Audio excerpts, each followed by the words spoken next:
కాదు కదండి. నేను ఒక ట్రాన్స్‌జెండర్‌ని. ట్రాన్స్‌జెండర్స్ మనస్తత్వం ఏందో నీకు తెలుసు. ట్రాన్స్‌జెండర్స్ మనసు ఎట్లుంటదో తెలుసు. ఒక్కసారి నమ్ముకుంటే ప్రాణం ఇస్తారని మీకు తెలుసు. హ్మ్. ఈరోజు సరే నువ్వు నన్ను కాదనుకుని నువ్వు వెళ్ళిపోయినావు. నేను ఇంకొక అబ్బాయిని చూసుకోవడానికి నాకు సెకండ్ పట్టదు. కానీ నీ స్థానంలో నేను ఇంకొకరిని ఊహించుకోలేకపోతున్నా. హ్మ్. కాబట్టి ఈరోజు నా భర్త చచ్చిపోయిండు అన్నట్టే నేను ఈరోజు రెడీ అయ్యి కూడా కూర్చున్నా. హ్మ్. ఈరోజు నా భర్త ఇంక నా దగ్గర లేడు. నా భర్త నా దృష్టిలో చచ్చిపోయిండు అనుకున్నా ఇంక నేను. ఇంతకుముందు గూడా ఇవే మాటలు అన్నట్టు గుర్తు నాకు. ఇంతకుముందు వేరండి. ఇంతకుముందు చాలా హ్మ్. సార్లు గొడవలయినాయి గానీ, ఆయన ఒక హ్మ్. 2, 3 అవర్స్‌లో మళ్ళీ నా దగ్గరకొచ్చేసిండు. హ్మ్. ఈ రోజుకి తను నా దగ్గర నన్ను వదిలేసి ఎళ్ళిపోయి 3 డేస్ అవుతుంది. హ్మ్. ఇప్పటికి గూడా ఇంకా ఏది అంటే తను వస్తా అని ఒక మాట మాట్లాడతారు. మళ్ళీ ఆయనకి బ్యాక్ నుంచి ఎవరైనా సపోర్ట్ చేసేసరికి లేదు ఇదని చెప్పి మాట్లాడడం. తను ఎప్పుడు చెయ్య చెయ్యలేడు అట్లా. ఈరోజు ఏందంటే వేరే ట్రాన్స్‌కి మెసేజ్ జేయడం, వేరే అమ్మాయిలకి మెసేజ్ జేయడం, నంబర్ పంపండి అదని చెప్పి మిస్‌బిహేవ్‌గా చేయడము. హ్మ్. ఇంకా డ్రింక్ చేసి అన్ని పిచ్చి పిచ్చి పనులు చేయడం. ఇంక అట్లాంటివన్నీ స్టార్ట్ చేసింది. ఇంక అట్లా చేసిన తర్వాత నా మనసు ఇక పూర్తిగా ఇరిగిపోయింది. ఎన్ని రోజులున్నారు మీరు కలిసి? దాదాపు మేము తను వాళ్ళ ఇంట్లో నుంచి వచ్చేసి మేము సెపరేట్‌గా ఉండి ఒక 6 మంత్స్ అయితే ఉన్నామన్న. 6 మంత్స్ నుంచి మంచిగా కలిసే ఉన్నారు. మంచిగా ఉన్నాం. చాలా బాగున్నాం అసలు. తనిచ్చిన మాటలు గూడా ఎట్లా అంటే నీకు పిల్లలు గారు గదా! ఓకే. మనం బయట నుంచి అడాప్ట్ జేసుకుందాము. మనం హ్మ్. బయట నుంచి తెచ్చుకుందాం. ఇప్పుడు మనం ఇప్పుడు ఎట్లా అయితే ఉన్నామో ఫ్యూచర్‌లో మంచి పేరెంట్స్ అవ్వాలి. పిల్లలకి మంచి భవిష్యత్తు ఇయ్యాలి. హ్మ్. అదని చెప్పి ఎన్ని మాటలు చెప్పిండో అసలు ఆ మాటలన్నీ గుర్తొస్తుంటే ఒక్కొక్కసారి అసలు నిజం హ్మ్. ప్రాణం పోయినట్టు అయితుందన్న. అసలు ఎందుకంటే మా దాంట్లో చాలా మందికి జరిగే సిట్యుయేషన్సే ఇవి. మా హ్మ్. దాంట్లో చాలా మంది సూసైడ్ చేసుకునేది గూడా వీటి అవును. కోసమే. హ్మ్. మేము పైసలేక చచ్చిపోము. అమ్మ నాన్న ప్రేమ దూరమైనా గూడా చచ్చిపోము గానీ నమ్ముకున్నవాడు, ప్రేమించిన వాడు మమ్మల్ని వదిలేసిపోతే మాత్రం చాలా వరకైతే మా దాంట్లో సూసైడ్‌లు అవ్వేటివి వీటి కోసం. ఆల్రెడీ మీ గురువులు చెప్తూనే ఉన్నారు. ఇలా గాదు, ఇలా ఎంత హోప్స్ పెట్టుకున్నా వేస్ట్ అవన్నీ చెప్పినంక గూడా మరి అదే బురదలో ఎందుకు పడతారు మీరు మరి? ఎందుకంటే ఆయన వాళ్ళు చేసే ప్రమాణాలు అట్లుంటాయన్న. ప్రేమ గుడ్డిదన్న. ఆయన అసలు ఒక్క దేవుడు గాదు. అసలు రోడెంబడ దేవుడి ఫోటో కనిపించినా సరే, "నువ్వు నమ్మవు గదా! ఇగో ఈ దేవుడి పైన ఒట్టు. నేను నీతోనే ఉంటా లైఫ్ లాంగ్." హ్మ్. అసలు ఎన్ని అబద్దాలంటే చెట్టు కనిపిస్తే ఆ చెట్టు పైన ఒట్టేయడం. హ్మ్. దేవుడిదే గదా ఇది. హ్మ్. దీనిపైన ఒట్టు. నిన్ను వదలను అని చెప్పి ఎంత సేపటికి అదే మాట మాట్లాడేటోడు. హ్మ్. లాస్ట్‌కి నమ్మిర్రు. మోసం చేసిండు. మోసం చేసిండు. ఎక్కడ లొల్లి స్టార్ట్ అయింది మీ ఇద్దరికి? లొల్లి అన్నది ఏముండదన్న. చిన్న చిన్న వీటికైనా మిస్‌బిహేవ్ అవ్వడం. అంటే మిస్‌అండర్‌స్టాండింగ్ బాగా చేసుకుంటాడాయన. చిన్న చిన్న విషయాలకేందంటే ఎక్కడికో ఎళ్ళిపోతాడు. హ్మ్. మిస్‌అండర్‌స్టాండింగ్స్ ఎక్కువ తనకి. హ్మ్. నేను జాబ్ చేయకపోయినా సరే నేనన్నా, "సరే నీకు జాబ్ చేయడం ఇష్టం లేదు కదా! ఓకే. పర్లేదు. అట్లేం లేదులే. దేవుడిచ్చినట్టు రూపాయి ఇచ్చినా సరే ఎట్లనన్నా బ్రతుకుదాం" అని చెప్పి నేనే ఇంకా ధైర్యం చెప్పేది. నేనే ఇంకా హ్మ్. మూవ్ అయ్యేది. సర్దుకుపోయేది నేను. ఓకే. పర్లేదు పోనీలే ఇంక నా రాత అట్లుంది. ఇంక ఇష్టపడి చేసుకున్నా గదా! ఇంక తప్పదులే అన్నట్టు కూడా ఇంక నేను మూవ్ అవుతూనే ఉన్నా. హ్మ్. ప్రతి దాంట్లో నేనే కాంప్రమైజ్ అవ్వడము. ప్రతి దాంట్లో నేనే ముందుకెళ్ళడం. ఇంక తను ఏంటంటే దాన్నొక అలుసుగా తీసుకొని ఆహ్, ఆహ్, ఎట్ ఎంతసేపటికి పాయింట్ ఔట్ జేయడం మనుషులని. హ్మ్. ఎవరితోనున్నా సరే మిస్‌అండర్‌స్టాండింగ్‌లు చేసుకోవడం. నువ్వు ఇట్లా అని చెప్పి చాలా మిస్‌బిహేవ్‌లు చేసుకొని ఈ మధ్య అనుమానాలెక్కువ హ్మ్. మనుషులకే. మనిషికెట్లా అంటే ఎవరితోనున్నా సరే మిస్‌అండర్‌స్టాండింగ్. హ్మ్. లేదు నువ్వు వీళ్ళు, అంటే వాళ్ళు ఇదని ప్రేమ ఉన్న కాడనే చెప్పేసి. అండర్‌స్టాండింగ్ ఉంటదంటారు. కానీ అసలు అండర్‌స్టాండింగ్ ఒకప్పుడు ఉండే గానీ, ఈ హ్మ్. ఇంకా నన్ను ఇంకొక 2, 3 డేస్‌లో వదిలేస్తాడంటే ఇంకా చాలా అనుమానం అయిపోయింది ఆయనకి. హ్మ్. అంటే ముందే ఫిక్స్ అయ్యి నిన్ను లవ్ చేసిండ్రు. పెళ్లి చేసుకుర్రు ఇద్దరు. అన్నీ ఫిక్స్ అయ్యి చేసుకున్నాడన్న. లాస్ట్‌కొస్తే ఆయన అవసరాలు ఏవైతే ఉన్నాయో అన్నీ తీర్చుకొని వదిలేసి ఎళ్ళిపోయిండు. హ్మ్. మరి ఎలా ఉండబోతుంది నెక్స్ట్?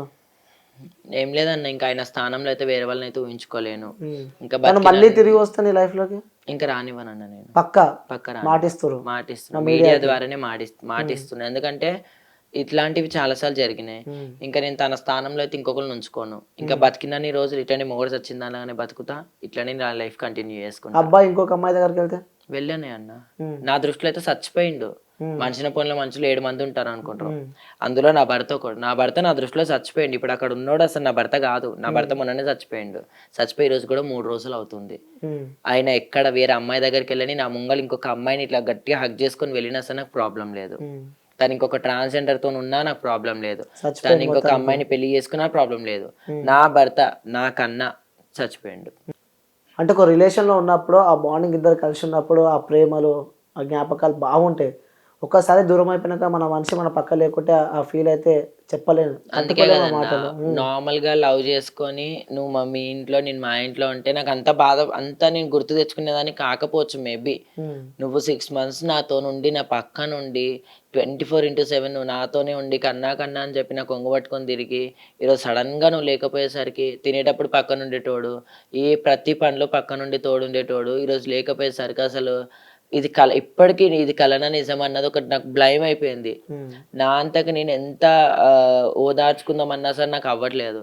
నేను అసలు ప్రీవియస్ కూడా ఆయన ఇట్లా చేసినప్పుడు సూసైడ్ చేసుకుందామని కూడా అనుకున్నా. సూసైడ్ అటెంప్ట్ కూడా ట్రై చేసి కానీ మా అమ్మ వాళ్ళ కోసం నేను ఆగినన్న. ఎందుకంటే మా ఇంట్లో వాళ్ళు నాకు ప్రతి దానికి యాక్సెప్ట్ చేసిర్రు. ఆఖరికి ఇట్లా నేను మ్యారేజ్ చేసుకున్నంటే కూడా సర్లే ఒక కూతురు అయితే మేము చేసేటోళ్ళము, తను ఇష్టపూర్వకంగా చేసుకుంది పర్లేదులే అని చెప్పి దాన్ని కూడా యాక్సెప్ట్ చేసిర్రు.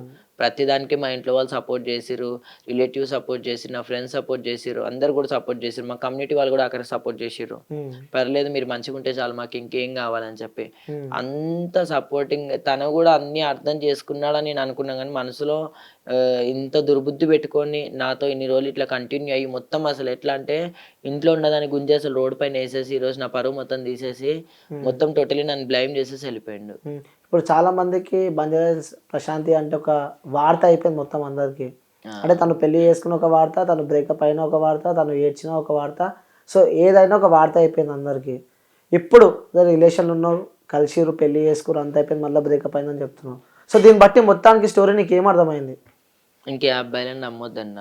ట్రాన్స్జెండర్స్ అంటే అందరు అబ్బాయిలు ఒకలా ఉండరు కదా. అందరు అబ్బాయిలు ఒకలాగా ఉండారని నేను అనను. ఎందుకంటే మా ట్రాన్స్ లో కూడా చాలా మంది ఇప్పుడు అంకిత రాజ్ అని చెప్పేసి వాళ్ళు ఒక బెస్ట్ కపుల్ గా ఇప్పుడు నిలిచిపోయారు. ఎందుకంటే అక్కడ అబ్బాయి వాళ్ళ ఫ్యామిలీ యాక్సెప్టెడ్, ఇక్కడ అమ్మాయి వాళ్ళ ఫ్యామిలీ యాక్సెప్టెడ్.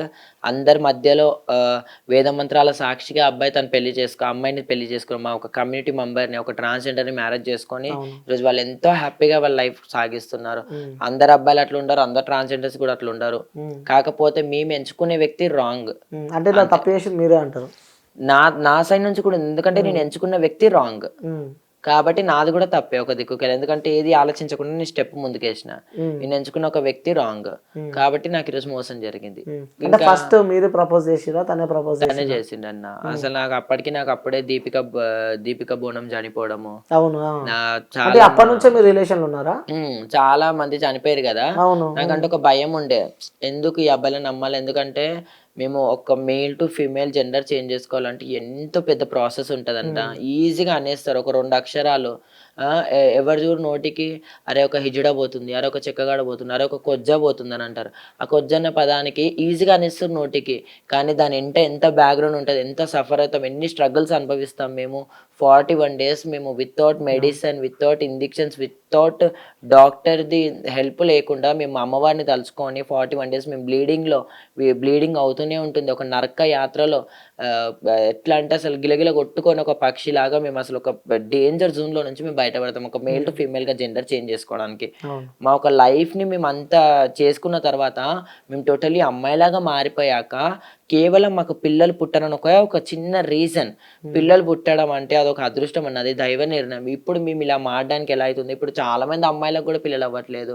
దాంట్లో ఏమంటారు, ఇప్పుడు ఈక్వల్ టు అమ్మాయిలు అని చెప్పి ట్రాన్స్జెండర్స్ కి కూడా ఒకటైతే నోటీస్ అయితే వచ్చింది, వీళ్ళకి కూడా మ్యారేజెస్ చేసుకోవచ్చు, వీళ్ళు కూడా ఈక్వల్ టు అమ్మాయిలే, వీళ్ళని కూడా అమ్మాయిల లాగానే చూడాలి అని చెప్పి మాకంటూ రిజర్వేషన్స్ వచ్చినాయి. మాకంటూ గవర్నమెంట్ కూడా చాలా వరకు అయితే మాకు కూడా అన్నిట్లో సపోర్ట్ చేస్తుంది.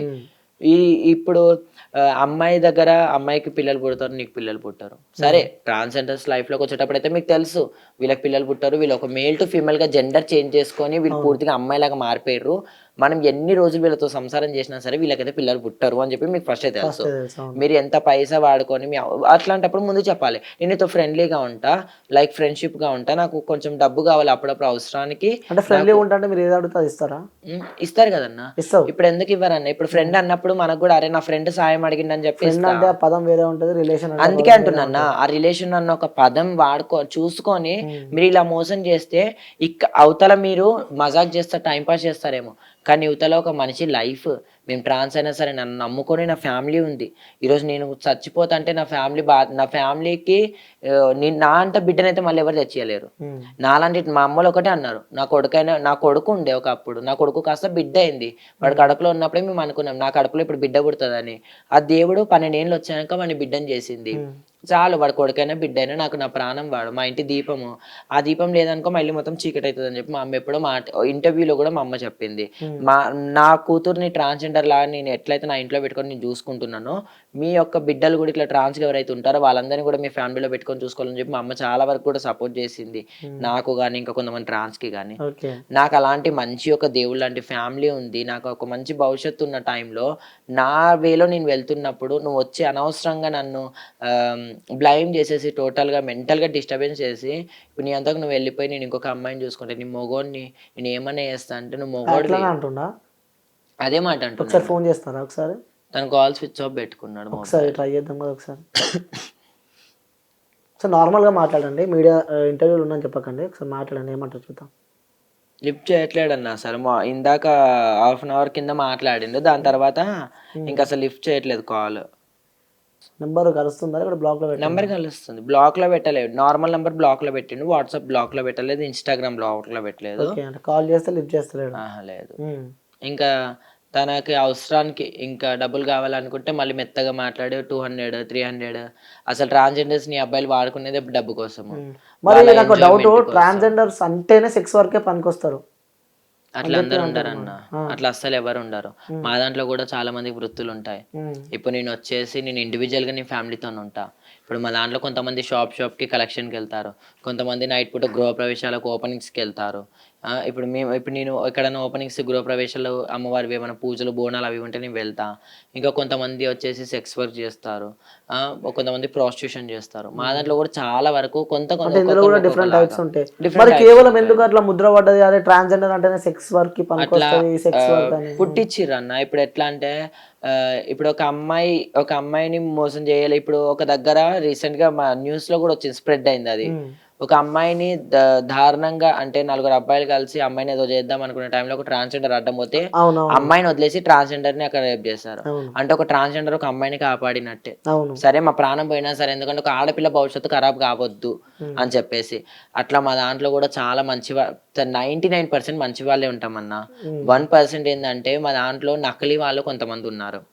నకిలీ వాళ్ళు ఏంటంటే పగటేశాలు, పొద్దున ఒకలాగా ఉంటారు, నైట్ అయ్యేసరికి ఒక వేషాలు వేసుకొని వాళ్ళు చేసే మిస్బిహేవ్ల వల్ల వీళ్ళకి ఏంటంటే ఇప్పుడు జనాలకి తెలియదు. ఇప్పుడు సాధారణంగా ఇప్పుడు నేను ఉన్నా, నన్ను చూస్తే ట్రాన్స్ అనిపిస్తుంది. ఇప్పుడు నాలాగే ఇంకొక మొగడు కూడా చీర కట్టుకుని వస్తే ఓకే వాడు కూడా ట్రాన్స్ అనిపించేస్తారు. వీళ్ళు ఏంటంటే వాళ్ళు చేసే వేషాలకి వీళ్ళు ఒరిజినల్ ట్రాన్స్జెండర్స్ కూడా ఇట్లానే చేస్తున్నారు, వీళ్ళు ట్రాన్స్జెండర్స్ అని చెప్పి ఒక ముద్ర అన్నది